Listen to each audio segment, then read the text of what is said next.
శ్రీ నమ శ్రీకృష్ణాయ నమ శ్రీ లక్ష్మీ నృసింహాయ నమ శ్రీ పరకాల యతీంద్ర మహాదేశికాయ నమ. మనము ఇప్పటివరకు జ్యోతిష్యము, సంఖ్యాశాస్త్రము, వ్యవసాయదారులకు సూచనలు, దైవభక్తి అన్నీ చెప్పుకుంటూ వచ్చాం. నాకు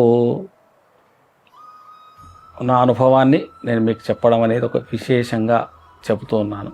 మనిషి జన్మ ఎత్తడానికి ఎన్నో యోనులు దాటి దాటి దాటి దాటి దాటి ఆఖరికి మానవ జన్మ ఎత్తుతాడు. మానవ జన్మ ఎత్తిన తర్వాత పునర్జన్మన విద్యతే అంటాడు. మళ్ళీ జన్మ అంటూ ఉండదు. మళ్ళీ పాపాలు చేస్తే తప్ప మళ్ళీ జన్మ అంటూ ఉండదు.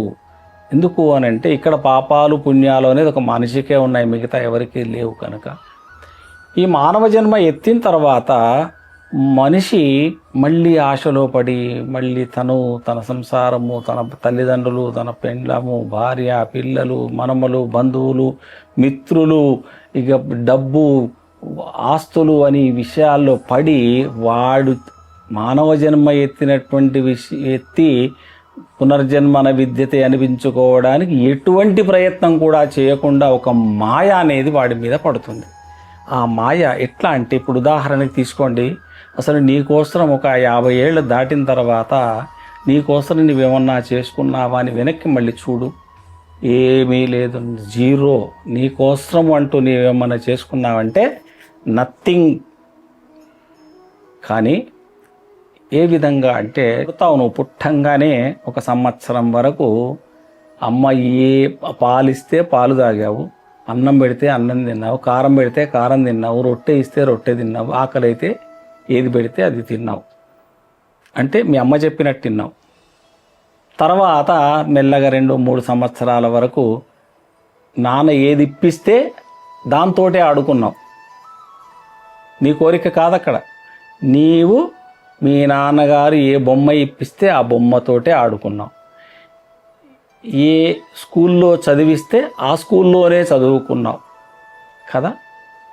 తర్వాత చదువు అయిపోయిన తర్వాత కొంచెం పెద్ద చదువు వస్తేనే నువ్వు డాక్టరే చేయాలరా, నువ్వు మన బంధువులు పలానా అబ్బాయి ఉన్నాడు, ఏ అమ్మాయి పలానా అమ్మాయి డాక్టర్ చేస్తుంది, నువ్వు కూడా డాక్టరే చేయాలి అంటే జాతకంలో ఏముందో తెలియదు వీళ్ళకి.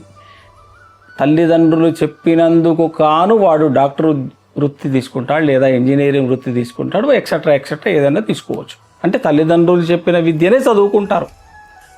అక్కడ కొంతమంది 50% బాధపడతారు, 50% ముందుకు వెళ్ళిపోతారు.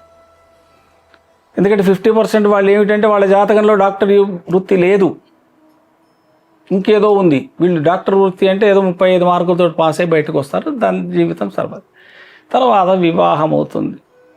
వివాహం అయిన తర్వాత వివాహంలో కూడా భార్యను సంతోషపెట్టడానికి గాను, పెట్టకపోతే అది నీ మీద కేసు పెడుతుంది. ఇప్పుడు చట్టాలు మనం ఎట్లానే ఉన్నాయి కదా. అందుకని దాన్ని సుఖపెట్టడానికి గాను వీడు కష్టపడతాడు. పొద్దున్నే లేచి సాయంత్రం వరకు ఇది ఏది అడిగితే అది ఇప్పియాలి అనే భావనతోటి దినమంతా కష్టపడతాడు. అప్పుడు కూడా భార్య చెప్పినట్టే వింటాడు. తర్వాత ఏమవుతుంది, మళ్ళీ తనకు పిల్లలు పుడతారు. తనకు పిల్లలు పుట్టి వాళ్ళ పెళ్ళిళ్ళు, వాళ్ళ చదువులు,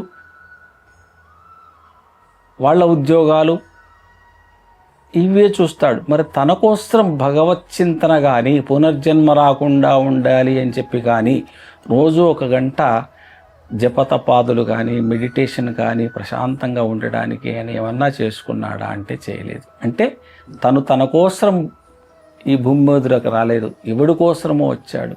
ఇంకొక విషయం చెప్తున్నారు, బంధువులు ఎంతవరకు ఉంటారు? డబ్బు ఉంటే బంధువులు, పదవి ఉంటే బంధువులు, మిత్రులు. నీ దగ్గర ఏదన్నా ఒక స్పెషాలిటీ ఉంది అంటే నీ దగ్గరికి ఆ స్పెషాలిటీ కోసం నిన్ను నమస్తే అన్నా, నమస్తే కాకా అంటారు తప్పించి, నీవు చినిగిపోయిన బట్టలు వేసుకొని తిరగండి. మీ దగ్గర ₹1,00,00,000 ఉండొచ్చు, మీరు చినిగిపోయిన డ్రెస్ వేసుకొని తిరగండి, మాసిపోయిన బట్టలు వేసుకొని తిరగండి, మీ దగ్గరికి వాడు రాడు. ఎందుకు? నీ దగ్గర ఏం లేదు అనుకుంటాడు.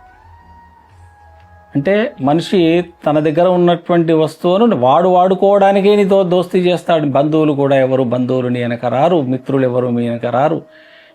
ఉన్నంత వరకు 10 మందికి సహాయం చేస్తూ నువ్వు సంపాదించినటువంటి ఆస్తిలో ఈ క్రైస్తవ సాంప్రదాయంలో ఉంది దశమ భాగం అని వాళ్ళు 10% చర్చికి ఇచ్చేస్తారు. వాళ్ళు చర్చి వాళ్ళు ఏం చేసుకుంటారు అనేది పక్కన పెట్టండి. అదే ప్రకారంగా మన హిందూ సాంప్రదాయంలో కూడా మనకు దత్తాత్రేయ ఉపాసనలో ఒక విషయం చెప్తాడు. ఏమనంటే, నీవు వండుకునే పదార్థాన్ని, అంటే ఉదాహరణకు చపాతీలే, మీ ప్రాంతంలో చపాతీలని, ఒక ప్రాంతంలో అన్నం వండుకొని తింటారు, ఇంకో ప్రాంతంలో అంబలి తింటారు, ఇంకో ప్రాంతంలో సంకటి తింటారు. అట్లా ఏ ప్రాంతంలో ఏదైతే ప్రధాన ఆహారంగా బాగా తీసుకుంటున్నారో ఆ ప్రధాన ఆహారాన్ని ఒక చేతికి వచ్చినట్టు అంత తీసి ఫస్ట్ గిన్నెలో పోసిన తర్వాత ఇంత తీసి ఒక డబ్బాలో వేయమన్నాడు. వేసి దాంట్లో ₹1, ₹2, ₹5 ఇంకొక డబ్బాలో వేసి పెట్టండి. నెల వచ్చిన తర్వాత మళ్ళీ తీసుకుపోయి ఒక ఆశ్రమంలో కానీ, ఒక బీదవాళ్ళు ఉన్నట్టయితే ఆ బీదవాళ్ళకు కానీ పంచిపెడుతూ ఉండాలి అని మనకు సంప్రదాయం, దత్తాత్రేయ సంప్రదాయంలో చెప్పడం జరిగింది. ఇప్పుడు రోజు దోశలు అంటే 30 దోశలు అంటే ఒక 5 కిలోల ప్రసాదం తయారవుతుంది వాళ్ళకి. అంటే ఒక 5 మందికి 10 మందికి మీరు భోజనం పెట్టిన వాళ్ళు అవుతారు. ఇండైరెక్ట్గా మీకు ఎటువంటి బాధ లేకుండా మీరు వేరే వాళ్ళకు సహాయం చేస్తారు. అదే ప్రకారంగా ఈ మధ్య అవన్నీ మర్చిపోయారు. మేము దానం చేస్తున్నాం, అక్కడ చేసాం, ఇక్కడ చేసామని చెప్తారు. అట్లా చెప్పకుండా గుప్తంగా దానం చేయండి. గుప్తంగా ధర్మ పరిపాలన చేయండి. ధర్మాన్ని పాటించండి. సనాతన ధర్మాన్ని పాటించండి. మీ ధర్మాలు, నేను సనాతనమని కూడా చెప్పను, మీ ధర్మాలు మీరు కాపాడుకోండి. ఇంకో ధర్మాన్ని దూషించితే పరధర్మో భయావహ, చాలా భయంకరంగా ఉంటుంది.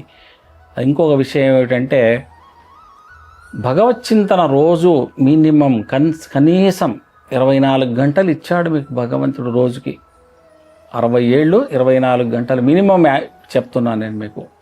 24 గంటల్లో గంటకు 1 నిమిషం ప్రకారంగా భగవత్ చింతన చేయండి. మీ జీవితంలో ఎప్పుడూ రోగాలు రావు, ఎటువంటి సమస్యలు రావు, ఎటువంటి కష్టాలు రావు. మీరు చేయండి, మీ పిల్లలతో చేయించండి. మీ పెద్దవాళ్ళకి తెలియకపోతే పెద్దవాళ్ళు కూడా చెప్పి ఈ యొక్క సిద్ధాంతాన్ని మీరు ఫాలో అయినట్టయితే మీకు మనసుకు ప్రశాంతత ఉంటుంది, కార్య సాధనలు చేస్తారు. మనసుకు ఏదో రకమైనటువంటి పాజిటివ్ ఎనర్జీ అనేది మీ బాడీలోకి వస్తుంది. ఒక సంవత్సరం చేసి చూడండి. 2020 ఈ రోజు నుంచి 2026 జూన్ 3వ తారీఖు వరకు చేసి, ఏ రోజు కూడా తప్పకుండా మేము పూజ చేయకూడదు, పూజ నేను చెప్పడం లేదు, ధ్యానం చేయండి. ధ్యానం చేయడానికి ఇది లేదు, ధ్యానం చేయడానికి ఎటువంటి రిస్ట్రిక్షన్స్ లేవు కనుక ధ్యానం చేయండి. 24 నిమిషాలు నేను చెప్పింది చేయండి. గాయత్రి మంత్రంలో ఉన్నాయన్నీ 24 అక్షరాలే కదా. అదే ప్రకారంగా 24 నిమిషాలు మీరు రోజు చేయండి. ఎంత కష్టమైనా సరే ఉదయమే చేయండి. 1% వీలు కాని పక్షంలో 1% సాయంకాలం చేయండి. చూడండి మీకున్నటువంటి పరిస్థితులు ఎలా మారిపోతాయో మీరే తెలుసుకొని మీరందరూ బాగుండాలని కోరుతూ, జై శ్రీకృష్ణ.